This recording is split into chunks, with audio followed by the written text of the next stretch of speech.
अमरावतीत एक अशी घटना समोर आली आहे जी ऐकून तुमच्या अंगावर काटा येईल. 180 पेक्षा जास्त मुलींचे आयुष्य उद्ध्वस्त करणारे एका मोठ्या रॅकेटचा पर्दाफाश झाला.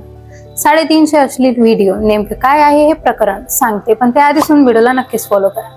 अमरावतीच्या परतवाड्यात अयान अहमद वय वर्ष 19 प्रेमाचं नाटक करून अनेक मुलींना आपल्या जाळ्यात ओढलं. पोलिसांनी जेव्हा त्याचा मोबाईल तपासला तेव्हा त्यातून 350 पेक्षा जास्त अश्लील व्हिडिओ सापडले. आतापर्यंत 180 मुलींचे लैंगिक शोषण केले हे प्रकरण समोर आल्यानंतर शहरातील सर्व लोक रागाने लाल झाले असून भाजपसह विविध हिंदुत्ववादी संघटनांनी हा लव्ह जिहादचा प्रकरण असल्याचा संशय व्यक्त केला. अयानने परिसरातील 100 पेक्षा जास्त तरुणींना आपल्या जाळ्यात ओढले असून त्यांचे अश्लील फोटो व व्हिडिओ काढून त्यांना ब्लॅकमेल केल्याचा गंभीर आरोप. या प्रकरणाने संपूर्ण महाराष्ट्र हादरला असून उपमुख्यमंत्री देवेंद्र फडणवीस यांनी यावर कठोर कारवाईचे आदेश दिले आहेत. यामागे अजून किती मोठी टोळी आहे याचा शोध आता पोलीस घेत आहेत.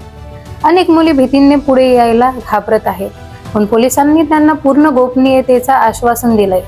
मित्रांनो, सोशल मीडियाच्या जगात कोणावरही डोळे झाकून विश्वास ठेवणं किती महागात पडू शकतं याचं हे जिवंत उदाहरण आहे.